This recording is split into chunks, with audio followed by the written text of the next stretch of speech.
ADEC's Smart Start program offers first-time practice owners their deepest discounts on equipment and furniture for 2 years, plus other savings and complimentary services. Ask your ADEC rep for details and start smart with ADEC. Join Doctors Savanah Craig and Ronnetta Sartor as we navigate life beyond graduation. Real conversations about forging our own paths in our early years in our careers. There's a reason it's called practicing dentistry. Welcome back to another episode of Beyond Graduation. I am Savanah Craig, and with me as always, I'm Ronnetta Sartor. We are happy to be back. This week, we are talking about, I don't know, is it controversial? Is it a hot topic? How to describe it? So this one came up, another look inside our ever-growing text thread.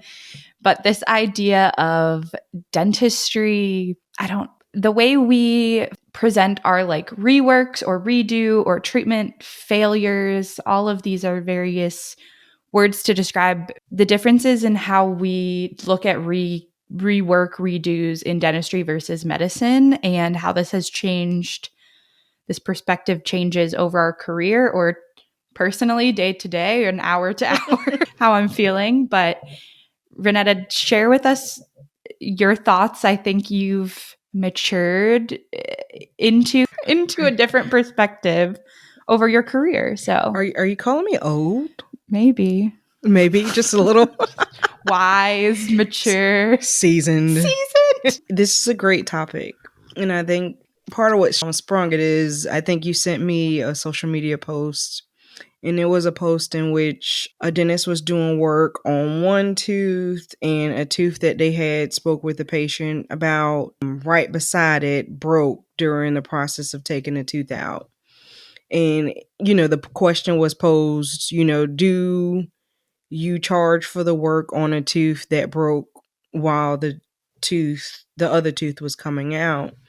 And so it just kind of sparked conversation on social media, but then outside of social media, Savanah and I talked about it. And so when Savanah and I were talking, I was like, well, I think earlier in dentistry in my career, my thought process was, well, if it broke while I was taking out the tooth, then it must have been something that I did. And so if I did it, it's like if you break it, you buy it, right? And that's how I thought about it, right? So over time, I have evolved in, my comprehensive exam. And so my first time ever meeting a patient that has a comprehensive exam, I'm looking at everything and telling them anything that I see that's currently a problem or anything that may be a potential problem in the future with their permission. If I don't have their permission, I'll just simply say, hey, there are some things going on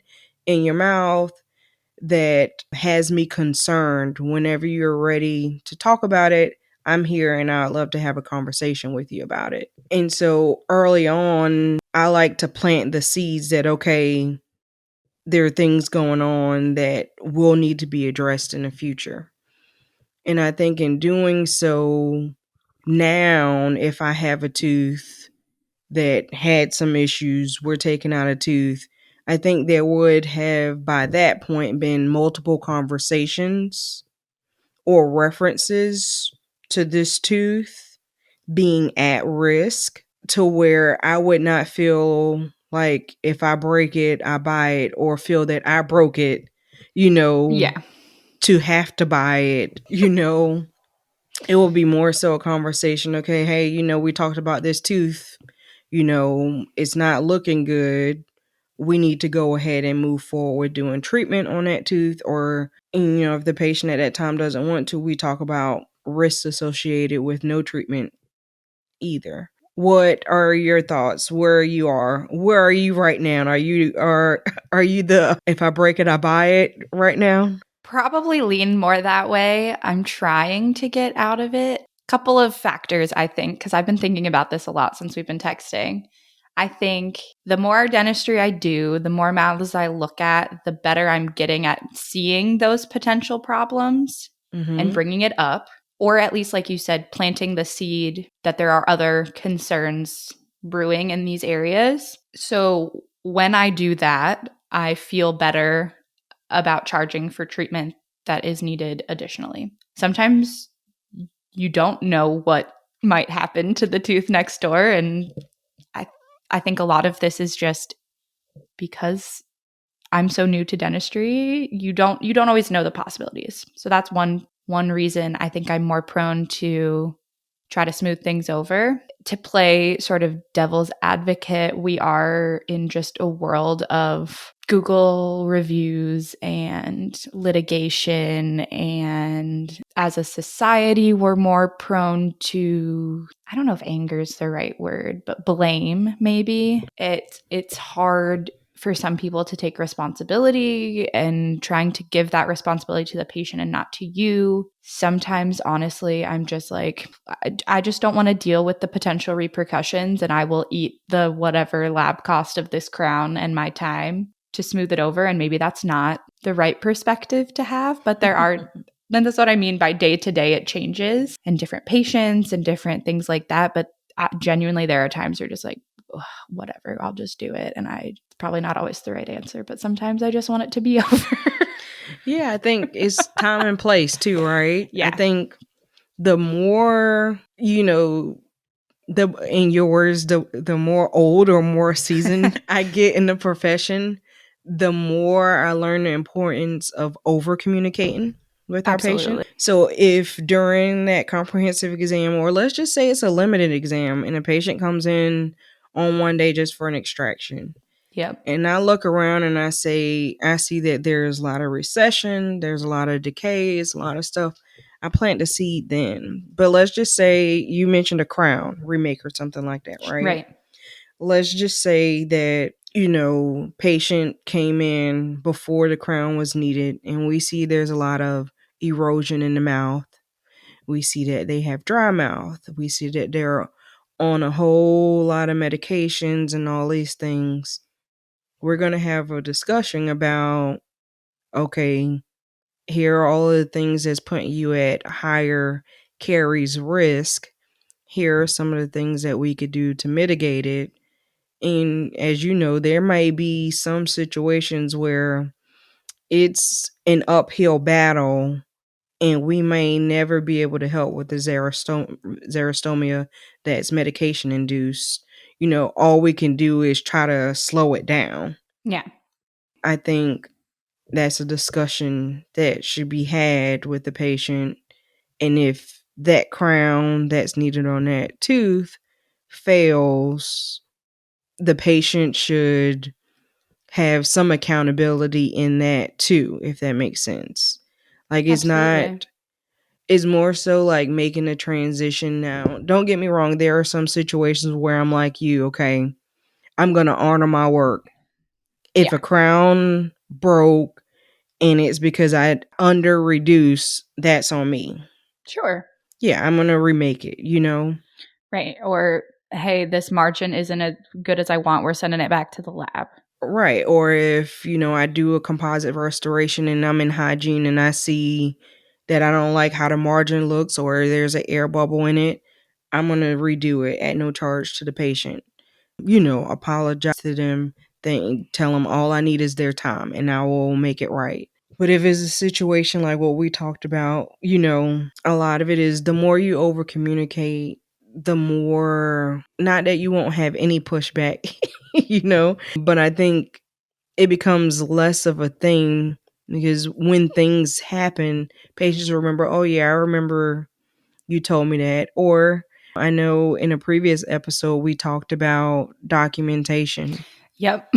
Intraoral photos, and now we have scanners where we could take a scan and compare it to what it looked like 6 months ago and let our patients know, hey, it's breaking down. This is what it looked like 6 months ago. This is what it looked like today.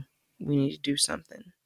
And documenting the conversation in your clinical notes as well, because if it is not in your note, it did not happen. Very true. What about, I'm going to play devil's advocate here. You over communicate, you talk about all the risks. Okay, first of all, you cannot talk about all of the risks. Do you know what I mean? If you did, nobody would do anything ever. 2, I don't always know all of the risks. Weird things happen sometimes. And 3, people don't always listen to me when I tell them everything. What do you do in those situations? Because for me, sometimes I'm just like, I know that I told you, you're going to fight me, or I don't know why this weird thing happened, honestly, because I have only been doing this for 2 years. And honest communication in those moments, but sometimes it's just like, here's your refund and let me get you in the hands of somebody who can help you better than I can. And I think nothing's wrong with that. Yeah. You get what I'm saying? If there's a disconnect and I'm not getting through to you, or if the patient's communicating with me and they're not getting through to me, then you're right. It's okay to give that refund. Because I mean, over time I have learned that too, right? Like, if there are red flags there, or if we're just constantly not on the same page. Overall, I care about my patients and their health, whether it's their oral health or, just overall systemic health, right? And so I want them to get the best care possible, even if I'm not the person that they're getting it from. Yeah. Yeah. So at some point, I think you're right. You have to make that call, Yeah. I think, why do you think dentists do this? Because medicine doesn't do this refund thing. Even if I have a patient whose family member had like a knee replacement and it became horribly infected and they've had to have all of these revision surgeries, and I mean there were talks of like potentially like amputation and things just because of how bad this infection had spread. And that's just a freak thing, right? And I tell patients this all the time, like there are just risks and complications to everything, but especially healthcare, that we just can't even plan for. But in dentistry, we take that on ourselves, and I don't know why we do it. Yeah, I'm not sure. I'm honestly not sure. It's a very good question to pose, like I think a lot of it too is being honest with ourselves and being honest with the patient, right? I can go to all of the CE in the world, right? But I don't think I'm ever going to be able to replace something better in form or function than what a patient originally was given by God or whoever we may believe in, right? Sure. I'm not God. Like Yeah, I can't, I can only do but so much. And I think part of it is, having that conversation with patients about expectations, Yeah. and over communicating that too. But you bring up a very valid point. Like if we do a filling and the filling breaks, some of it might be the difference in medical insurance versus dental insurance, right? And Sure. so we know that if a filling needs to be redone, insurance isn't going to pay for it on average, Yeah. but every 5 years or something like that, right? Yeah. Good point.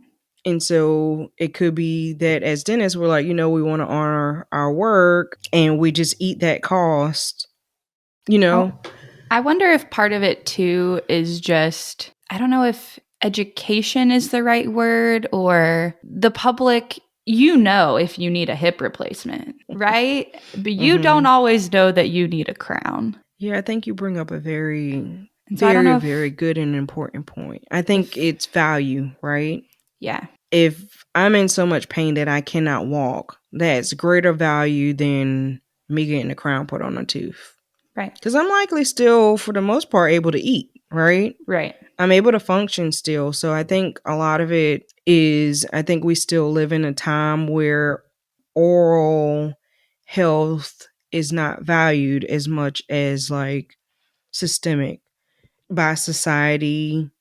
For example, like sometimes we'll be the only healthcare provider that some patients will see if they're coming every 6 months. We'll see them more frequently than other people. Yep. It goes back to like the mouth being a gateway that shows what's going on with the rest of the body. But I think in general, some people still think that the mouth is aside from the body, Yes. and it's not all connected. Yep. What do you think? No, I definitely think as a society we've separated. I mean, medical insurance and dental insurance are separate. Our schooling is separate. We just believe it's separate, but also teeth are weird in that, like, think of a necrotic tooth. It hurts and then it stops hurting. And That's true. and sometimes teeth get sensitive, right? And they hurt for a little while and then they stop and they're totally still fine. But then other times my tooth hurts really bad and then it stops hurting, and that's because it's dead and infected. And teeth are just weird. I saw this video on Instagram today about, it was some song about how teeth are the bones outside your head, and it was just like this whole comedy thing. And I was like, they're super weird when you think about it. Like the existence of teeth, but then also just like the nerves. So I think they're an enigma to people too. Yeah, because think about it. Enamel, right? For example, is one of the hardest, is one of the hardest surfaces in the body, right? However, if once it's gone, it's gone. Like, we can't grow it back for you. We can do some work for sure, but we can't grow back. yeah, it's the other thing that I think is so hard is, and medicine as a whole, I guess, is this way where we are spending less and less time with patients just because of the way things work, but trying to explain everything that I know in here in a way that resonates with people, makes sense to people, and discusses all the multiple factors going on here is really hard. And again, sometimes I don't even know. And so I think it's so easy to take that responsibility on ourselves as the dentist. And I was having a conversation with a classmate and good friend of mine about me personally. I am prone to imposter syndrome and immediately assuming, oh, I didn't do good enough here, and trying to get over that in my own head, because I'm sure whether I know it or not, the way that I talk to my patients has that in it. You know what I mean? Whether I mean to put that out there, there is that bit of intention in my own brain. And so I think the more that you practice and the more that you see your work, the more you know where that responsibility lies, I guess is. Yeah. I think I maybe was where you are right now, out of school. And I went to a lecture, and it was Dr. Leanne Brady. We love Leanne Brady. I know. And she had a lecture about like complications in dentistry. And one of the things that she has said that has stuck with me to this day is that we have to start realizing that the dentistry failed. It's not that we failed. And so, like, it's one of the things that still resonates with me. And I think piggybacking off of what you said earlier, too, about like how do you communicate it to the patient in a way that resonates with them. And this is Dr. David Rice. He always talks about knowing what our patients value and what's important to them. So if someone values spending time with their grandchildren, and they have a vacation with their grandkids coming up, well, you don't want that to start hurting you while you're on vacation.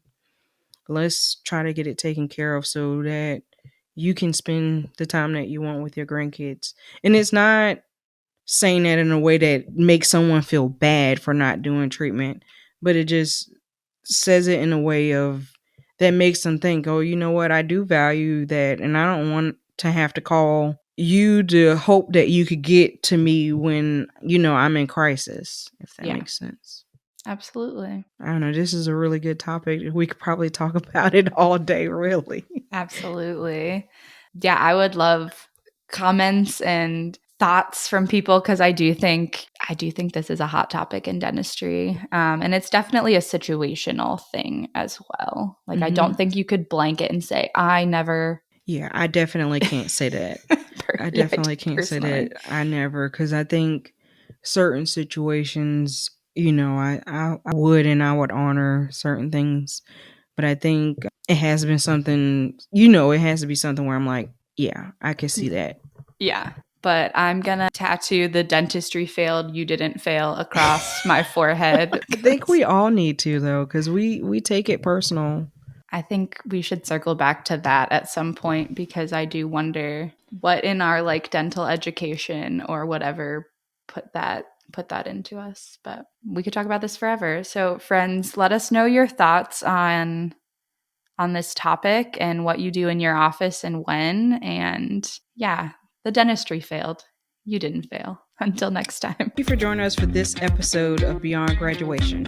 If you enjoyed this week's episode, be sure to share it with a friend. Connect with us on social media at Savanah Craig DDS and at Dr_Sartor. And remember, you are not alone on this journey. ADEC certified pre-owned equipment is a sustainable, affordable choice that makes genuine ADEC equipment available to every doctor. Each package is sold on a first-come, first-served basis. So, if you see one you like, contact your dealer. For more information, go to www.adec.com/find a dealer. Thank you for listening to Beyond Graduation, brought to you by Ignite DDS and Future Dentists. This episode was sponsored by Ignite DDS Coaching.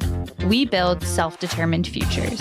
For more information, please reach out to the Ignite DDS team.